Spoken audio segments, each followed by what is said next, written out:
Well, welcome everyone. Welcome to Hotel Business Hot Topics panel series. I'm Anthony Melchiorri. You may know me from Hotel Impossible or Five Star Secrets or my podcast with my host, Glenn Hausman, No Vacancy, or you may have worked with me in the hotel business for the last 135 years. Been around a long time, like a lot of us on this panel. So today, what are we talking about? Today, we're talking about optimizing performance in 2022 and improving your bottom line, because 2022, we all know the business is coming back more than ever, and the impact in the hospitality industry from cost savings, labor, we're going to cover all of that today. But 2022, I think, in my personal opinion, is going to be the most intense year we've ever had as far as handling, whether it be RevPAR, whether it be employees, whether it be supply chain. So yeah, we're going to be back to work, but I think we're going to be busier than ever. So besides labor, we're going to be talking about training. And basically the most important thing is attracting top talent, and then how's inflation and its effects on pricing and availability. And of course, procurement and purchasing in today's environment, which is a challenge. It seems like everything's a challenge today, right? So I'd like to introduce you to our panelists, Alex Cabanas, president of Benchmark Pyramid, Ben Permuter, EVP Operations of Aimbridge Hospitality, Kerry Ranson, CEO of HP Hotels, Damian Calderini, president and CEO of Integra, and my old friend Jay Stein, CEO of Dream Hotel Group. So the session's about an hour long, and please ask questions. I don't like these sessions that we just keep talking and talking and talking, and there's no question. So please ask in the question and answer box. And I also like to thank so much our sponsor of this event today, Integra. Thank you so much for sponsoring this event. We truly appreciate it. And so on to my first question, if I may. Is that okay with you guys? Yeah, go for it. The first question, and anybody can answer this, and we're not going to do the raising hand thing. We're just going to kind of talk, and we all know how to kind of talk without interrupting each other, hopefully. What has been the impact of the great resignation on hotel operations as travel demands continue? I mean, that's the thing that we're all spending most of the time with. I mean, right now, if I told you I had a great general manager candidate or a great front office candidate, you'd probably drive to my house, right? And say, put them in the car. So who wants to take that first? I'll take it, Anthony. It's Ben. Managers they're burnt out, they're exhausted, and the impact ultimately is on the owner and the property. And so what they're dealing with at the property level, in addition to all of the the stresses that are on them with labor, et cetera, they're also dealing with the supply chain impact, deferred maintenance, morale, brand pressures, owner pressure. So it's really been hugely impactful, at the property, the people, the ownership group, and the brand, ultimately the guest. One bright spot I'll say is that we're starting to see some boomerangs come back. So really referring to people that have left hospitality. It's anecdotal so far, and it's an early trend that we're tracking, but starting to see a slow shift there of folks coming back to the industry. Anyone else? Ben, I'll add on that we're seeing the same. It's nice to hear you say that, because you guys have a lot within Aimbridge, a lot to see. It's anecdotal on our side as well with Benchmark Pyramid, that we are seeing people coming back to the industry. Certainly people, let's just say, getting off the couch if they chose to just not do anything with government stimulus. We all know that was part of it. We're definitely seeing a return. And, something I talk about with our GMs all the time is, look, the problems we're dealing with now are so much better than the problems we were dealing with 2 years ago. So a bit of perspective has been helpful. Part of that's culture, part of that's the right encouragement. I think 90% of our legacy properties prior to our merger achieved fairly significant incentives because we're on the more on the leisure transient side, and those properties that did well. That certainly helps, to cover some of the personal strain that everybody's been on. But yeah, I mean, there's an element of exhaustion that is, you can't pretend it's not there. You can't ignore it. You got to be able to put your arms around people and get them focused on the horizon that, we're going to be out of this soon, and some of this stuff's going to level out.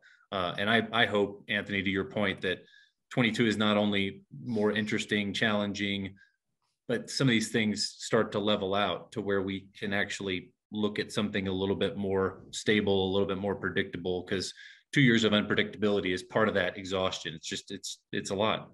Yeah, I don't even know if the word exhaustion is strong enough. It's not strong enough. Yeah. Anyone else want to follow up on that? Yeah, so Anthony, for our group, it's been a little different. We have a fair amount of hotels right here in New York City where I'm sitting today. And there we didn't have as big a problem because many of the hotels have been closed for sometimes 16, 18 months until we finally got them reopened. A number of those are union properties. So to get those employees back was pretty easy. They weren't giving up those positions or going to the bottom of the seniority list. So the callbacks was relatively smooth. But in other markets, Nashville, it was brutal in Nashville before COVID. It's been extremely difficult, and it's been harder in food and beverage than it has been in the operations side. There it's been a struggle pretty much all over, because our F&B, a lot of times we open food and beverage in our hotels in New York before we open the hotels. And it came back really busy on the Thursday, Friday, Saturday. Unfortunately, it wasn't the 7-day busy F&B that we were used to seeing in New York, which I'm still confident will come back once COVID's kind of in the rearview mirror, and we'll see that pick up back on the weekdays. We've kind of had a mixed bag from the labor side. And what I'm seeing is technology and robotics is really becoming critical in food and beverage. But I'll let you continue. Someone was about to answer the question. No, look, Anthony, I'd just say that I'd echo the first few comments. I think where you more than likely everyone else is seeing it too is the challenge that Jay just spoke of too, is a lot of markets have become what we traditionally have looked at as seasonal markets.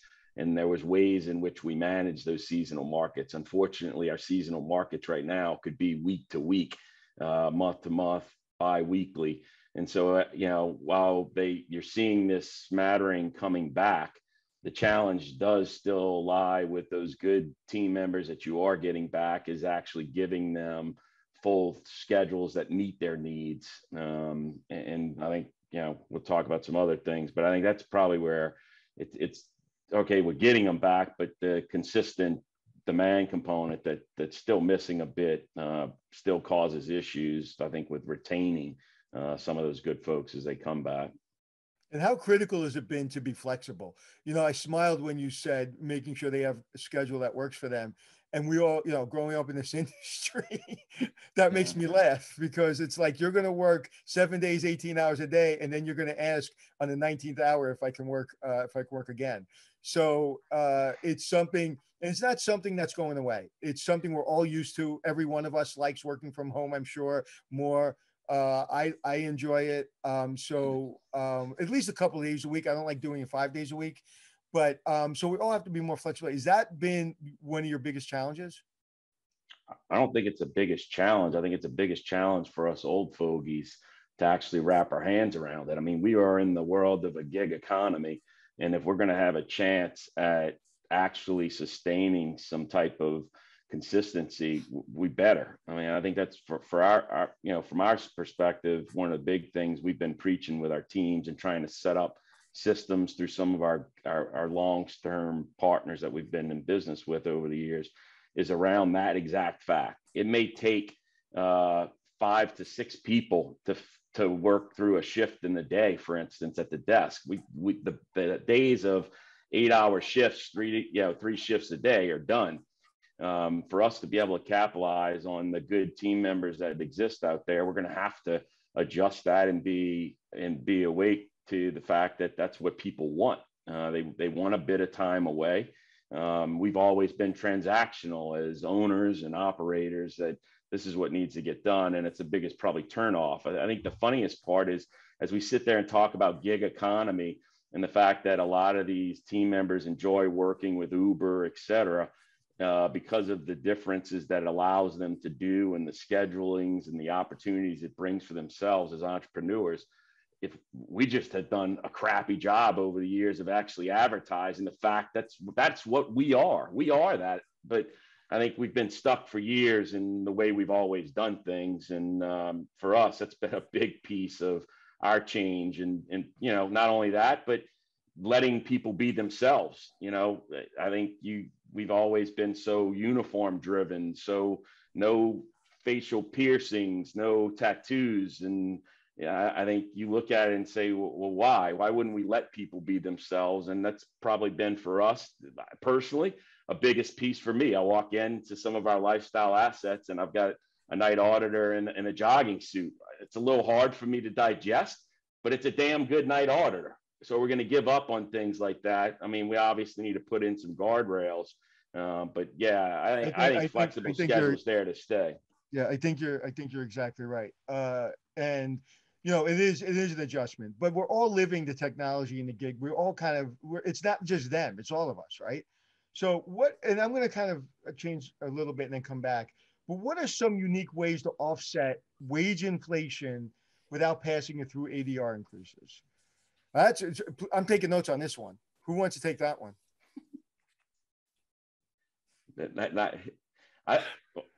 Anyone?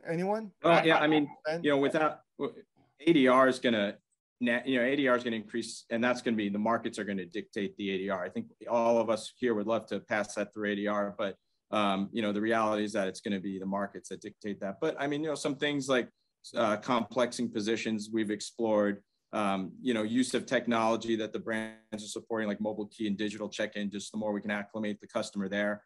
You know, in full service hotels, there's amenities and offerings that historically we've not passed through the guests, such as the shuttle. You know, we can look at situations like that. And then of course, you know, taking advantage of scale, national agreements, leveraging, you know, commodities and suppliers. All of those, Anthony, combined, you know, will chip away at it. And then ultimately, you know, when the demand comes back roaring, which I believe it will very soon, you know, we will see some ADR increases to offset. Yeah, Anthony, we've added in a robot to our staff, delivering towels, delivering food, and other amenities to guest rooms. Guests love it. They love tweeting about it and comments. So, but it's actually saved us labor so well at Dream in Hollywood. We've now put a second one on duty, so that helped reduce some of the labor there. So there are other things that we can do and get creative. But I think, you know, on the ADR side, we're going to have our moment. You know, everybody got used to paying $19 at your favorite place to go out to get a burger when you used to spend, you know, $13.50 only 2 years ago. And I don't see anybody eating less burgers or going out less to eat. And I think, you know, if the rate was $2.75, it's going to go to $3.25 or $3.50.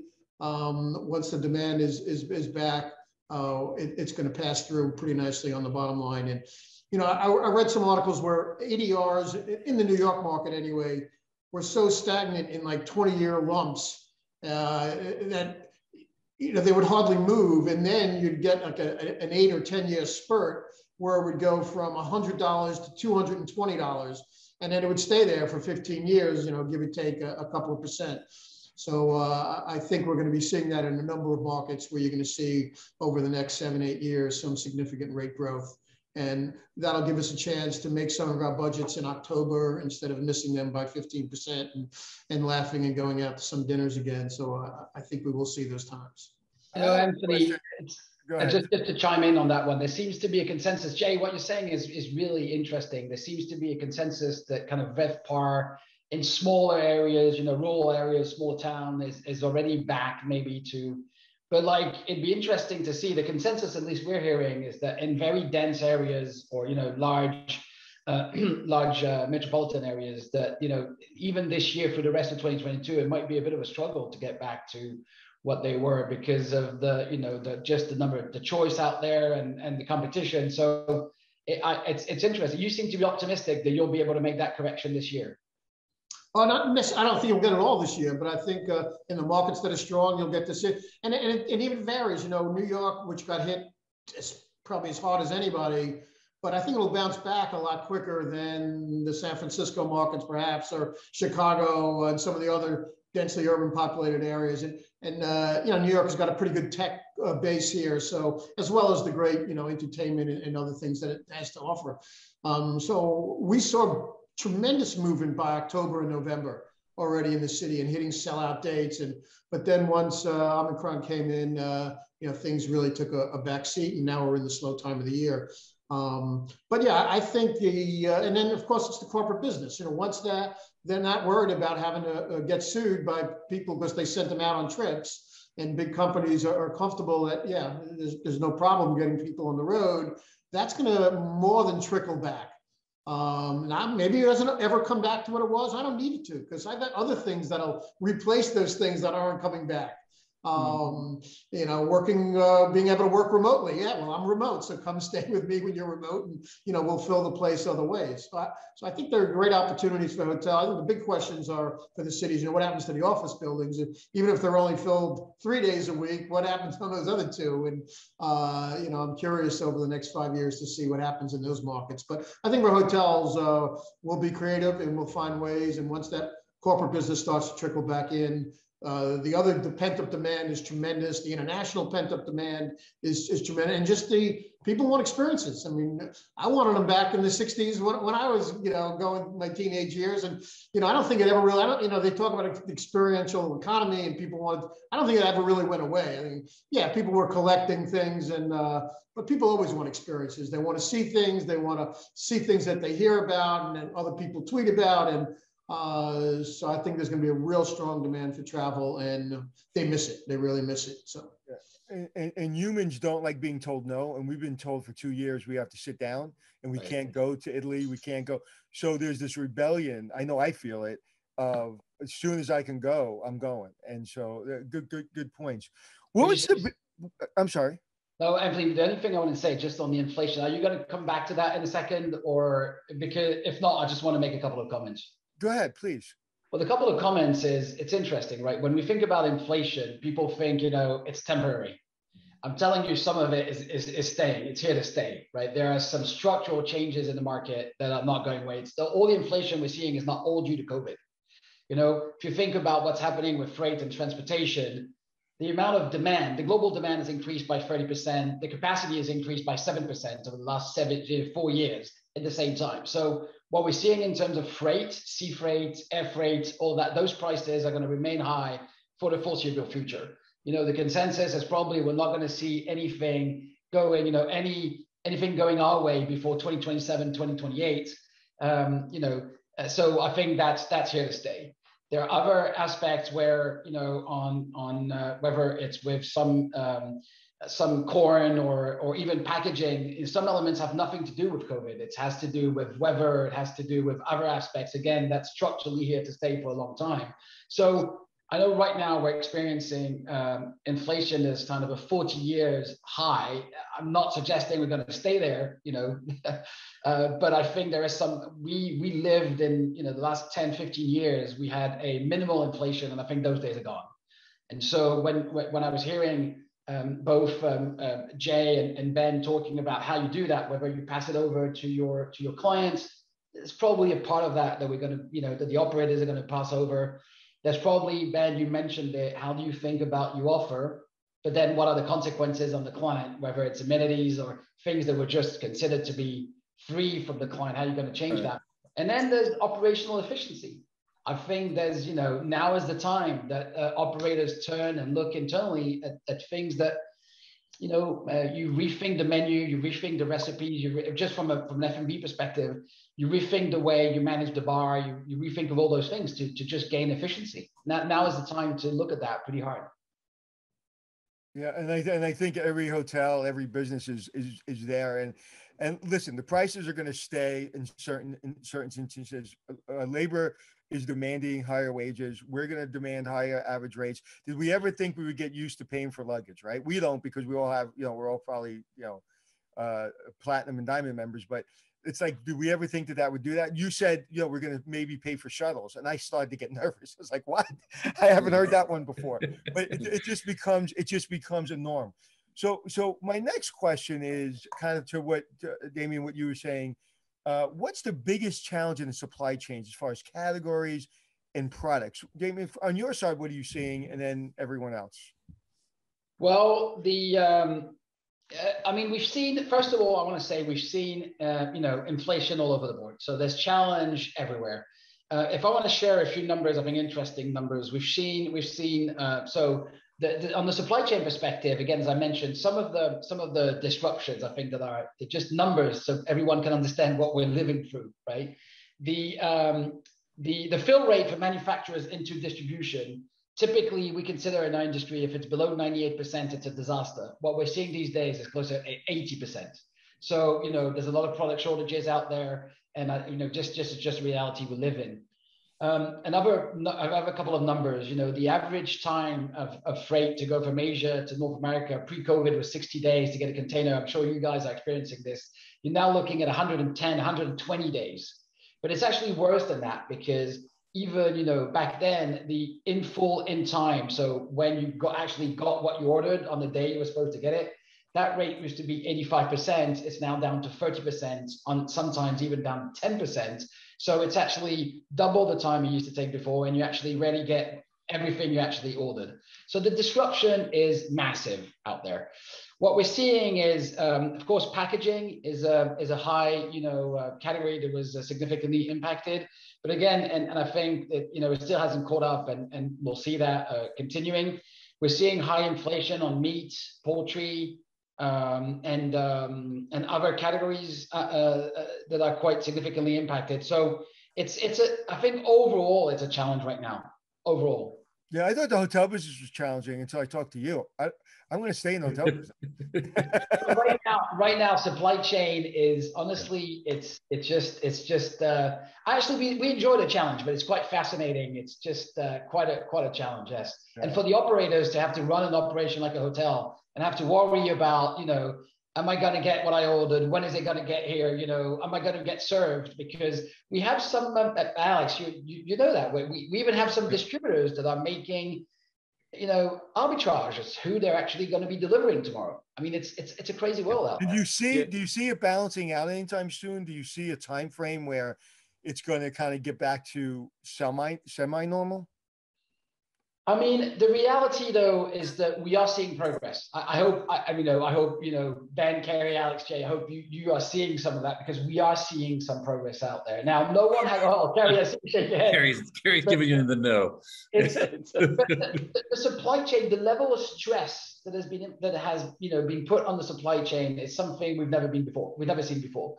And there's no reserve built back into that. So any glitch that's going to happen from there on is going to have, it's going to be modified above what we saw before. So unfortunately, we don't have the crystal ball. And I honestly believe we're still in this, from a supply chain perspective, we're still going to be seeing challenges for, look, I'm not a betting man, Anthony, but if I was, I would probably say another 2 years before everything comes back to normal, if it ever does.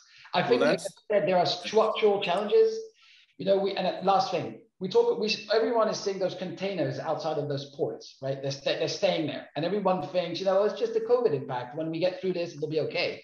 As I said before, demand has increased by 30%, capacity has increased by 7%.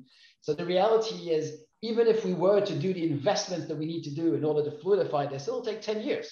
So I think there are some structural bottlenecks in the supply chain that we're going to have to learn to live with. Yep. I fully agree with everything that Damien. I've said that supply chain is going to lag the labor problem. The labor problem can move. People can move. The products and shipments and manufacturing backups are just going to take more time. So every level of creativity, I'm amazed at some of the stories I hear of creativity. I applaud every team out there who's trying to find ways to provide solutions. And I'm 135 days into a merger, of which everybody on this call has been through those things.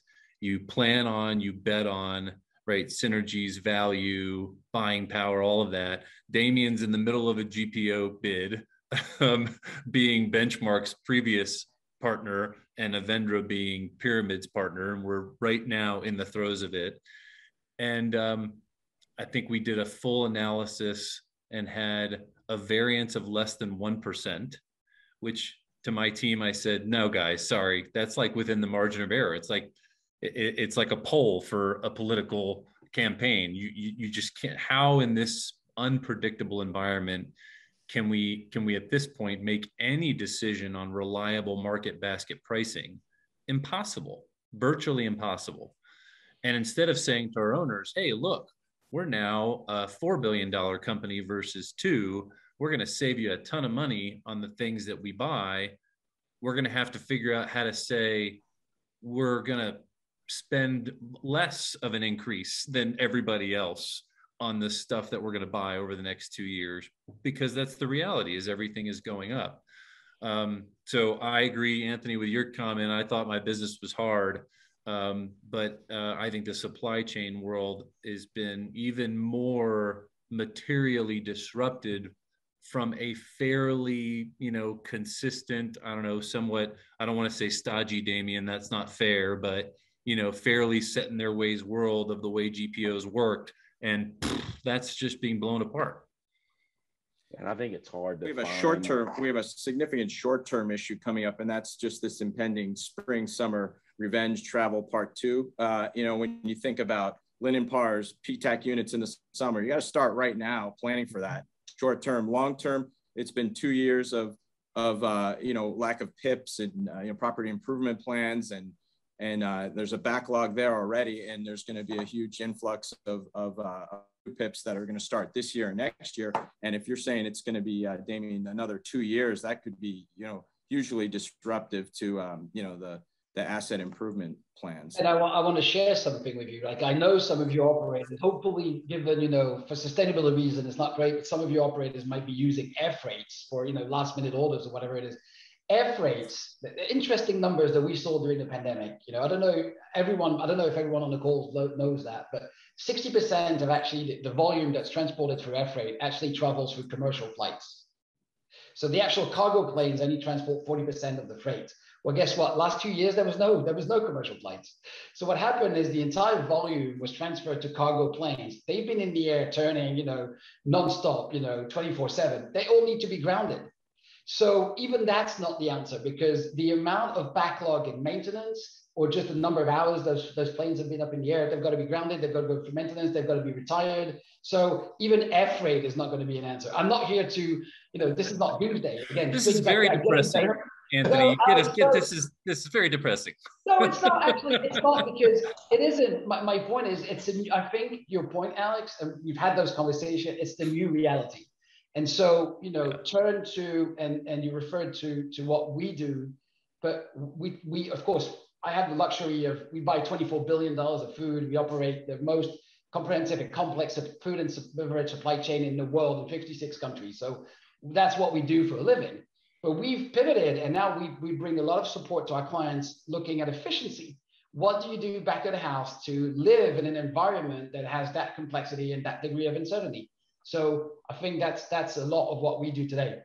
Anthony, I'm sorry. Well, I'm going to become a farmer, and I'm going to learn how to do woodworking. I think we need to get together and start a company to figure out this supply stuff, because there'll be money to be made in it for sure. I mean, it's, I think, I'm sorry. Yeah, I think Alex brought up a good point, though, in regards to the ebbs and flows of it.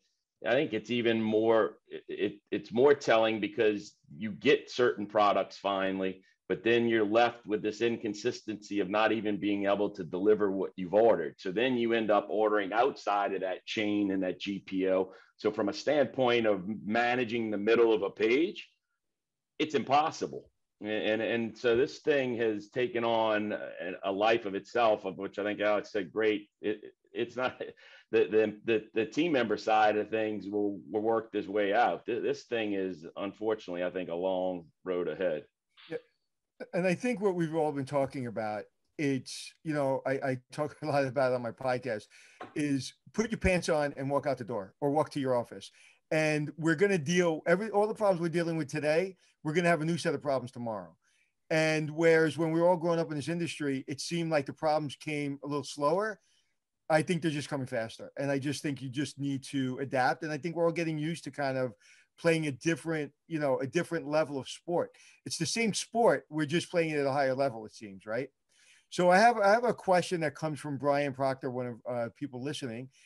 As third-party operators, how are you finding the major brands reacting? This is my favorite question. Of finding the major brands reacting to this rebound. Are they being flexible with capital projects and relief on standards? Someone take that.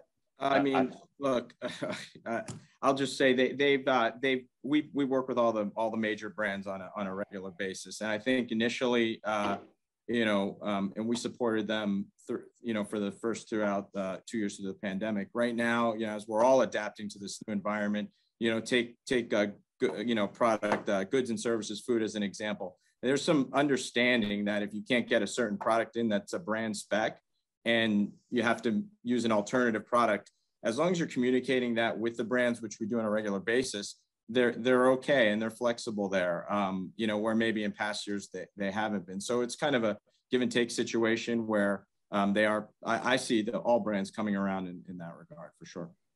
Yeah, while I have less experience given Benchmark's background on the brand side, now Benchmark Pyramid, very big player in that space.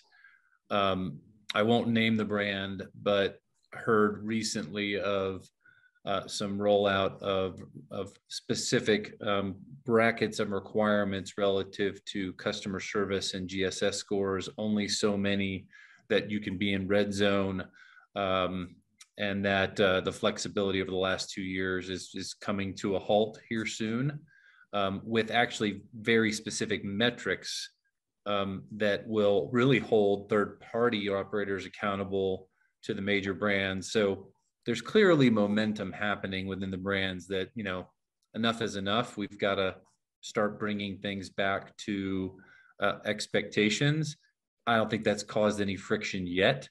But it certainly might, given that we still have labor challenge, we still have the summer that's coming, we still have supply challenges, and are those going to ultimately butt heads with what the brands want or expect sooner than it's possible? I guess we'll see. And a quick shout out to Brian Proctor. But I also think that goes both ways, right? Because as your standards have to go to expectations of the guest, their standard has to go to the expectation of you guys, of us, because they're not bringing back labor the way we're bringing back labor. They're not bringing back their executives and their VPs. And, I know people that, had a territory that all of a sudden they have, 3 continents. Yep. Well, look, I think the other thing too is that they were working with you. I think they are ready to basically flip the switch and get back to normal. You've got no names needed, but several of the franchises that are back in the field doing QA inspections and are holding a very tough line. And the sad part about it is these brand hallmark items that you have not been able to purchase throughout this pandemic, you've found other ways to fulfill the need for the consumer. And so at the same time, they are, without any type of leniency, noting and counting against you the fact that you're not carrying these brand hallmark items. And so how much longer does that go on? And then the other question is, how much longer is it for us to actually get some of this stuff out of our inventory that's been put in place to find solutions that didn't exist with these brand required items, whether it's washcloths, soaps, shampoos, etc. So, I think they were lenient. I think some are probably better than others, but I think you're seeing a majority that are ready to get back to their consistency and high level of expectations for the frequent stay members that they have. Great to hear. So my next question is another one of my favorites is, how do we bring potential talent from other industries to our industry? I know a lot of hotel or hospitality adjacent businesses have been taking our talent. How do we find talent from other places and bring them to us? And if you can give me some examples of how we've done that. Anthony, I'll jump in on that. We started this way before COVID, and we realized that, the way we came up through the industry was just not working for a lot of high-powered and smart and hospitable people that were in other industries that were curious about our industry and found it, that it would be fun or something that they would like to do, but there's no way they would entertain taking a 10-year program to figure out how they become a GM. when they were already, 30, 35 and bored with what they were doing and looking to transition. And, we know what we do is not brain surgery. And a lot of it is, is putting time in and getting a sense of maturity and understanding how to be a leader and motivate people. So we went and found some of these types of people and put them on a year and a half program and said, if you can gain the respect of your teams, if you're able to cut through that and become a front office manager, become a hotel manager, you can become a GM in a year and a half in our group if you have that natural talent to do it. And we've been quite successful finding people. Now, some of them came through the nightlife part of it and just didn't want to be working at 1, 2 in the morning and wanted to transition more into the hotel side of things. And some of them truly came from outside the industry, outside of hospitality completely, even lawyers and things like that. And we've been quite successful with putting these types of programs together and seeing people rise through our group and in short periods of time turning into being valuable senior leaders for us. It's funny to hear somebody coming into our industry for better hours. I don't know about better hours, but just, they're just bored of what they're doing, or, right. Yeah, absolutely. Or they don't want to be working, especially the nightlife people. And, right. We looked, because we were building up our food and beverage. As I tell everybody, Marriott doesn't open a hotel and doesn't get their fair share of room revenue in any market. But, Danny Meyer could open a restaurant that may not make it. This food and beverage side, and, we only deal in lifestyle, and it's a big part of what we do to develop that. And everybody talks about, being important to the community and bringing the community in and, doing stuff that's local and all that. And, that's all we do. And we have a tremendous focus, and that's what we try to, by making our products unique and different. To bring people in that we're curious about it, gets them excited. And if they have that natural talent, we're able to identify it. I think the results are and could be tremendous. Hey, and I think we need to get away from, paying your dues kind of mindset. It's just not going to work. The work-life balance piece is huge. You got, and you start at the ground level, the collegiate level, even high school graduates too. And you've got to find that connectivity, surround them with lots of training and hand holding. And these are, at the ground up, they're less likely to be loyal, but they want to see the personal, investment and commitment of their futures. At the managerial level, there's no doubt that really investing in the top quality general manager and doing everything we can do to bring back that top quality GM leader. And then, we're saying, put the executive back in executive housekeeper and really focus on those two positions to kind of drive the management operation back in gear. I do think, guys, I think we've kind of talked about it on the call. I think we have a long-term macroeconomic win of share of wallet. Are people right now or in the near future going to spend more on they spent more on their homes during COVID because they were stuck in them, but people want to get out. Are they spending more on products, or retail experiences? They're not. They're spending money on travel. People want to experience the world. That was happening before COVID, and I think it's going to get even better.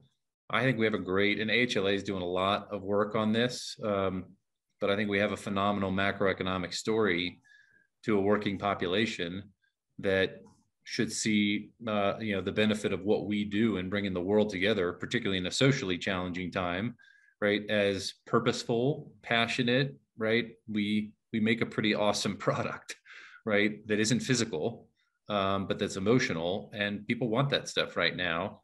The other thing is, frankly, we've got to, I'm sure, I don't know if we'll get to immigration. So I'll only say that we had better fix the reality that this country was built on the ability to serve others, right? And that's something that, we will lose if we don't continue to bring in immigrant population and or visiting worker population who believes it's a privilege to do what we do in our business, right? And actually, that's what we all grew up in this business, and you cannot stay in hospitality unless you love to serve other people. I mean, period. And we need to be teaching our young people that serving others is an incredibly noble and worthy career. You don't have to be in technology, right, to have a meaningful career. Serving another human being is an incredibly meaningful career. We need to get that out there more and more. I don't think anyone could have said that better. Thank you.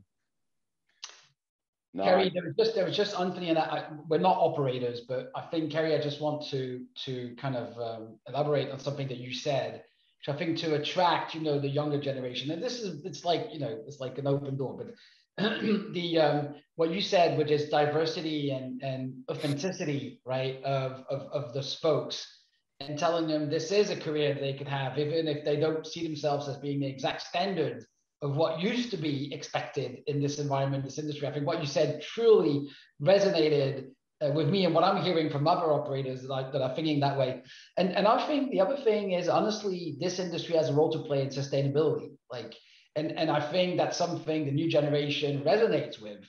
And, the whole food and beverage industry has something to do with it. And I think this industry in particular can play a role. And there's a story to be told there, I think. And so that could also be something that, folks will find appealing.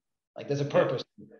Look, I don't think any of us have found the silver bullet through this. I think we're emptying every, read anything we have to empty the closet and figure it out. But, I think, to that point, and I think Alex hit it too, is the youth piece. I mean, where we have had some success, and not that it's anything new, but we're back into the high school levels and meeting with counselors at the high schools and looking for these students that may want and need potentially some ability to work on the outside. And if it's only 2 hours, 1 day a week, then so be it. Because to the idea of we are a lot of these team members ways to progress in life. And that has to be told better. And I think Alex hit H and LA, all these associations, every one of us have a responsibility right now to tell a different story. We have just done a horrific job over the years on really telling the story. And I think we've got to think differently. And some of it's not rockets. It's never been rocket science. I mean, we're not saving lives. We're serving hospitality.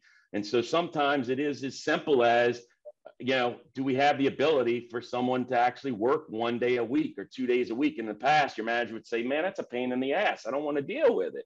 Now I know, from our standpoint, from a technology standpoint, one of our partners, Hotel Effectiveness, works with us on a scheduling piece that allows our managers to actually put in that type of worker. And then from it, we can then work our other schedules saying, hey, you still need 4 hours in this day or 8 hours. And so those are some of the relations where we're trying to make differences and changes. I wish I could sit here today and say, oh my God, it's working across the board, but there are little successes. And I think right now you kind of take any success you can get this day and age. One little thing I love is that our country is starting to talk about functional, jobs and, tradesman jobs again. Not everybody has to go to college. Yeah, I'm working with Indian River State College down in Florida, and they're bringing trades back, and we're bringing a hospitality institute, and I'm actually going down there next week to present something really unique that I think is unique to really get the word out, because I think I have a responsibility, like we all have, to really say how great, I use the word sexy, this industry is. I mean, Jay, did you ever think, in being a musician and everything, like a lot of what you do in your business comes to kind of what you do in in meeting people that you would always want to meet. So it's really a sexy, great industry. And what you said before, Jay, is we promised people a career, but we gave them a job. That's what we did for the last 100,000 years. We gave them a job, but we promised them a career. What you're promising now, and love to hear what you're saying, is that, in a year and a half, you can be a general manager. Sign me up. I mean, that's, that wasn't the case. In some of these brands, you 20 years, you're lucky if you get to be a GM. Right, and that's exactly what we realized. And there was talent out there. But you could never, 10 years ago, I couldn't figure out how do you ever make that transition? The pay wouldn't make any sense, the time frame. And then I said, why? Why? why can't we change it? Right. And said it's been very successful, and we continue to do it. And it's not just for GMs, you know, it's for numerous different positions. You know, and that's the fallacy, right? People are saying that you can't find good people, or the younger generation. We've all heard that, right? That's what, in my opinion, a bunch of crap. It's, you have to treat people with respect, and you have to say, this is something that you can do. This is something you're really, really good at, and you can show them a way. So, you know, I said to somebody that was giving me this argument the other day, I said, take 10 people from your high school class, right? Some of them did really well. Some of them did really bad. And some of them just kind of disappeared. That's kind of what we're going through now. Some people are really good. Some people really suck. And so I don't think it's changed dramatically. It's just that kind of leads to my next question. In the midst, with the new employee mindset in the U.S. economy, in the last 75 years, are we changing to a more European employee? You know, because I traveling all around Europe, there's a different, or even in the islands, there's a different, connection to work than there is in Europe. You know, good luck, going to Spain and trying to get dinner or lunch at 5 o'clock. So people take care of themselves. They take care of their families. They're not in the rut of 70 hours. So what do you guys think of that? Yeah, Anthony, I'm a little, I'm like you. I'm saying, no, things are really not that different. I have a 28-year-old daughter, and I knew all her friends, and it never seemed different, and it wasn't anything. Oh my God, this generation. I never felt like that. But now, in the last 2 or 3 years, I am starting to scratch my head. And maybe they're onto something. Maybe all the things and the amount of hours, and they don't want it.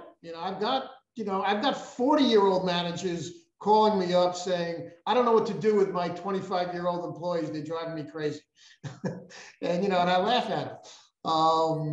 But maybe there is something to it, and the mindset is changing a bit. And the American worker of what we knew or grew up being part of for the last 100 years, maybe that mindset is changing.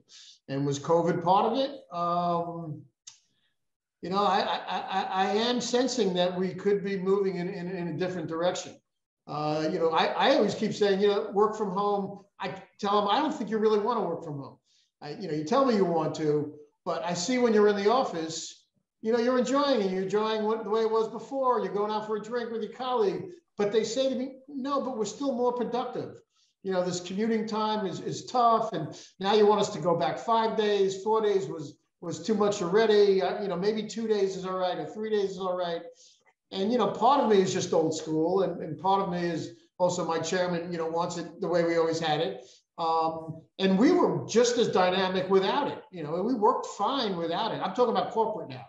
And I do want to ask you guys, as a different property level, I'm curious from all you guys that manage properties, do you see a way to have property employees work from home that can do their work from home? And then that problem that it may cause to the people that can't work from home because they're at Bellman or they're, cleaning rooms or at the front desk. And do you think that we're going down a slippery slope to let revenue people and accounting people and other jobs that can be done from home for property level? And so I throw that question out to you guys. Well, I think as hard as it is to get talent, if I can find the right talent and entrepreneurial spirit, then I think I'm foolish if I say, no, you're going to have to come into an office when they can give me just as much productivity potentially on the outside. It doesn't mean that we're not together, 2 days a week or whatnot. But, I think the talent component that's out there, I think there's potentially right now, currently, an expectation of it. And, I look at it and say, well, do I want to give up this potentially good team member and the fact that I'm going to be stubborn and say, no, you have to come in my office 5 days a week, or you have to move even from potentially another market to where our offices are located. I just think right now, I think it's a slippery slope. And if I can find the right type of team member, I'm all in and being able to do it. And then it becomes my responsibility, if we're not productively and efficiently getting it done, to make changes. But I just think that that's the life. I mean, we sit here and talk about this, and we're so worried and concerned too about finding team members. But the other piece is the ones that we through this kept were some of our best, and they're stressed beyond belief. And the piece that I get more concerned probably with is the attrition component of trying to find ways to keep them. And I think that there's this piece out there to where, you know, through it, I think we've lost the ability of probably listening. And I think for many of them, it's no change from any of us. You want meaningful and necessary in-person contact and interactions, and not just the transaction. And that's what we had been previously over the years. And I get concerned right now. That's what we are. You need to cover all these shifts because I can't find employees. And are we really listening to their needs? I think that's a bigger piece right now as we look at this and we talk about European, you know, we on that model. I think some of that model had already started with some of the gig economy and pieces that were already out there for employees. So, you know, I can keep getting on the soapbox on this one. You know, Anthony, to your European question, I have this phrase that progress begets privilege, and I just hope privilege doesn't kill passion, because there's no question, right? My kids, by the very nature of their birth order, have more privilege in their life than I did as a kid, as the first generation behind Cuban immigrant parents. And go back a few generations, right?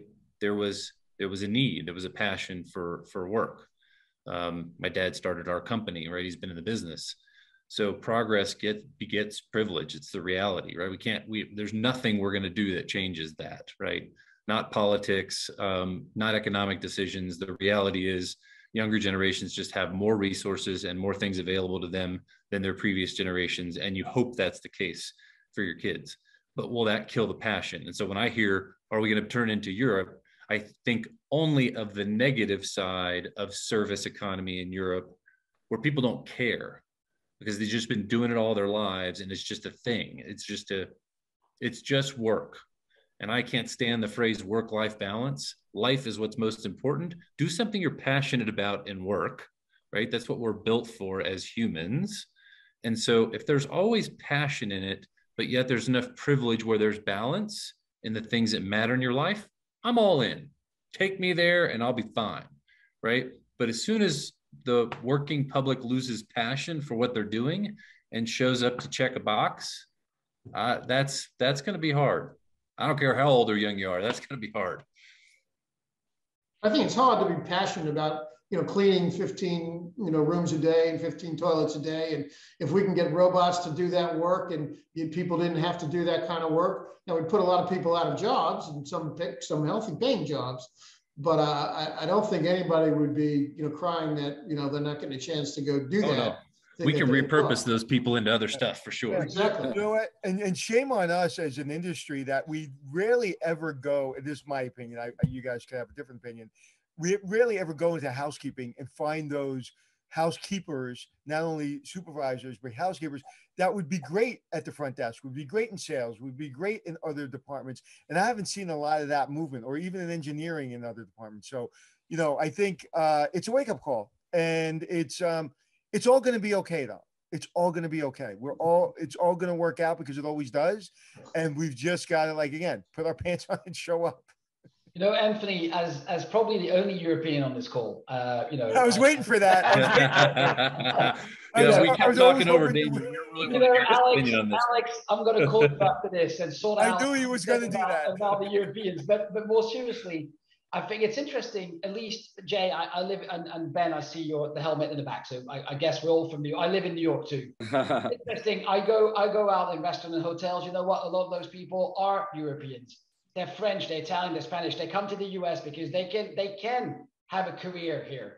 And Kerry, what you said, and Jay, what you said, you know, I think what you have very unique in the US, or at least what you had was very unique in the US, is people knew they could come here, they could start as a waiter, as a busboy, they could work as hell, they can work their way up the ladder. I think that's what people got excited about. Like all those people that I know that have come from Europe to the US to come in the hospitality industry because they could have a career. And that is something that is very unique to the US.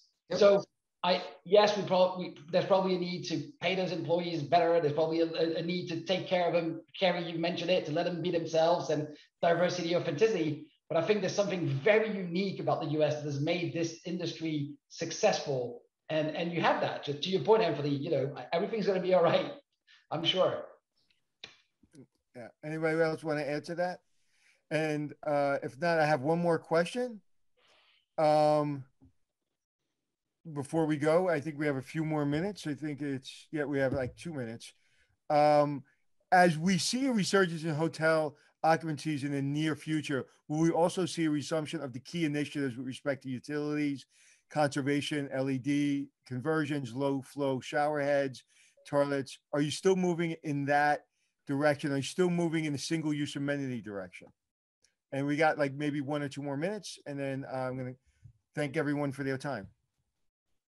Anthony, a quick answer. We have to, but ESG and all of that is even more important than it perhaps was, and even more accountable in terms of what we're thinking about we're doing. And it all supports the fact that labor costs isn't going down and supply side costs isn't going down. So we better find ways, those other back of the house mechanisms to save money. So not only the right thing to do, but even more so in the environment that we're in now, to try to find way to save dollars in those areas. Simple answer, like Alex. I don't think it's an option. Yeah. Anyone else? No need in beating a dead horse. That's a fact. Yeah. Somebody also asked, Paul asked, what's the average payroll cost of total revenues? Is it 33%? Well, if you work in New York City, it's 70%. Yeah, right. And if you're in the plaza, it's 90%. Yeah. So I don't know where Paul is, but 33% sounds pretty reasonable. So any last minute questions from the panelists? Anybody want to add anything else? No? The only thing I would say, I think, Anthony, and of course, I don't want to sound commercial about it. I really mean it, Alex. We've talked about it. Is I think you guys are in the industry of creating memories. I think, Alex, I'm quoting you here, and it's becoming so complicated. I just encourage you to be supported by people whose job and expertise is to help you get through things that you don't need to control. Supply chain is one. I'm biased. That's what I do for a living. But I just think it's the world is getting so complex. Just reach out, seek help. There are plenty of great organizations out there that can provide that help. Well, thank you. Thank you for taking time out of your very busy schedules. Thank you for everyone for coming, and especially thank you to our sponsor, Integra. Truly appreciate you doing this, and I'll look forward to seeing you either on my podcast or somewhere in the hotel. Thank you, everyone. Cheers. Cheers. Thanks, everybody.